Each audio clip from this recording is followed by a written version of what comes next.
Welcome to High Infidelity, the best cheating videos on YouTube. If you enjoy this content, remember to subscribe and turn on notifications. Now let's get into the video. My boyfriend doesn't want to marry me because I'm an immigrant plus update. 7 years ago, I, 29 female, came to the United States as a graduate student from Indonesia to further my education. It was just a few months after I moved that I met my boyfriend, 30 years old, and we've been together ever since. My spouse is a naturalized citizen of the United States of America. We had a serious discussion about where we wanted our relationship to go when I graduated. At the time, I made it clear that I wanted to marry and have children in the near future. My lover had similar opinions to mine as well. During one of my conversations with him, I inquired as to whether he saw it occurring with me, since I didn't want to be stuck in a relationship with no future. He told me that he loved me and that we were on the right road in our relationship. As of last week, we had been together for 7 years. We'd spoken about marriage on a few occasions, but we were both focused with our respective occupations at the time, so it didn't seem like the proper time. In the meanwhile, my company has recently informed me that it is possible that my department's work would be outsourced in the future. I'm in the United States on an H-1B visa, temporary worker, which means I must begin looking for a job as soon as possible if I wish to stay in the country. I brought it up last week, on the occasion of our wedding anniversary. I inquired as to whether he thought it was a good time to contemplate getting married, since it would also help me with my visa difficulties. He said it was. He looked like he was about to puke. After much interrogation, he finally acknowledged that he didn't plan on marrying me until I was able to get a green card, permanent resident, in the United States. I was devastated. My confusion grew as I realized this was the first time he brought it up. This was due to his desire to avoid being used as a visa mule by me, as well as his want to guarantee that I married him out of love for him, rather than because it was a ticket to remaining in the United States, which can only happen if I acquire a green card. Following some thought, I inquired as to his comfort level with the prospect of relocating to Indonesia with me, which he said he was not at all comfortable with. I was unable to answer appropriately and was forced to leave because I was unable to deal with what had just occurred. I'm still in a daze after what happened. It wasn't until I started seeing him that I realized he was the most attentive, kind, and generous person I'd ever met. I now feel as though I have spent 7 years of my life on pointless activities. As much as I am concerned about visa limits, I did not date him with the intention of turning him into a safety net for my financial situation. I can't believe that after more than a decade of dating, he still has no idea who I am or what I stand for. This relationship seems to be heading to an end, and that is painful to contemplate. It's really painful. Update. Just a few days ago, I shared the story of how my 7-year-old lover refused to marry me because I was an H-1B immigrant and he didn't want to be exploited as a visa mule for the government. I got a large number of positive comments and direct messages, as well as a few trolls, which is to be anticipated on Reddit, haha. I was unable to respond to anybody since the forum had been closed and the post had been removed afterwards due to my low karma account. This update is being submitted in order to achieve this, as well as to provide some additional information that has come to light since then. The version is towards the end. I'm going to respond to some of the points that have been highlighted in the comments. I've been in the United States on an H-1B visa for a little more than 2 years.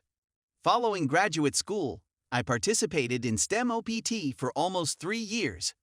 I had bad luck with the H-1B lottery, and I only obtained one visa in the last round of applications that I was eligible to submit.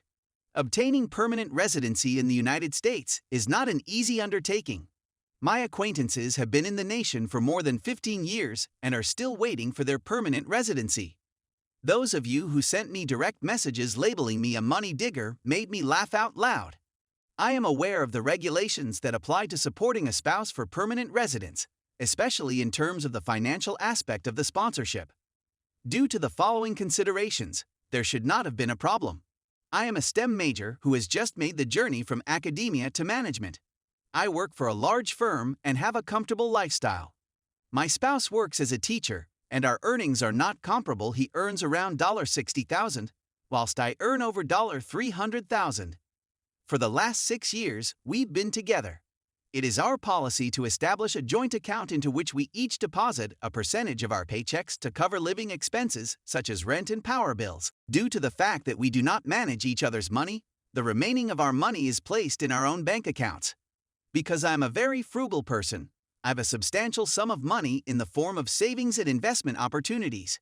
If my partner had been worried about the legal ramifications of financially supporting me for more than a decade, I would have happily addressed the possibility of moving the money. I was even thinking about buying a house, so we might have made it a joint enterprise if we had gotten together sooner. The point is that we could have figured it out on our own if we had wanted to. I've never relied on him for financial support, and I have no intention of doing so in the future. I may not have looked into everything, but you should be aware that I only considered the marriage for visa option recently, when the thought of having to leave the country loomed large over my head. This was not something I had given much thought to before. Concerning my legal standing in Indonesia, I come from a family that is incredibly religious and traditional, and I had a traumatic childhood. My family is not enthusiastic about my career options.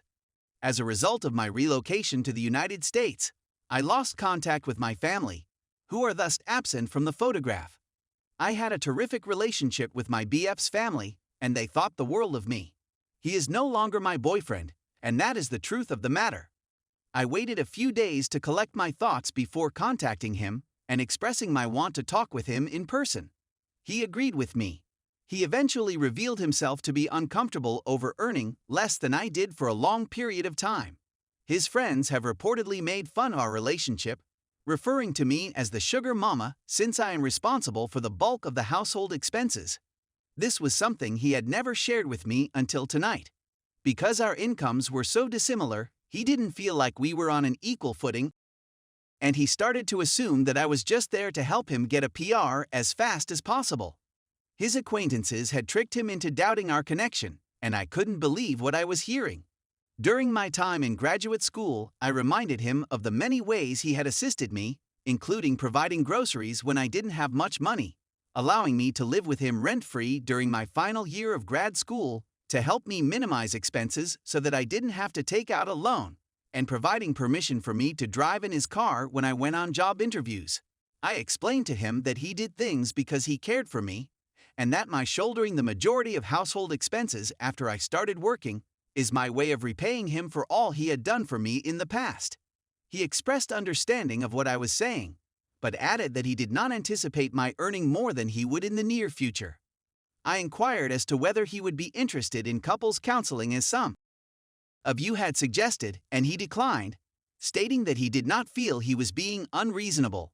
He said that he wished to be the provider in a relationship and that he did not feel that way in ours. Thus, there is no turning back unless I resign from my job and found another that paid much less, which is not going to happen until after the holiday season. To shorten a long story short, we decided to part ways. His family is in disbelief. They were hoping that he would propose soon. My temporary home is in Ayrton, which is where I'm staying for the time being. To bring this report to a close, here's some more fantastic news. My employer offered me a job that was similar but in a different department. However, since it is located in France, there is a little decrease in pay for this position. I'd always wanted to live in Europe, so I jumped at the chance when this opportunity presented itself. In the next 8-12 weeks, I'll be relocating to the new place, which I've signed the relocation contract for.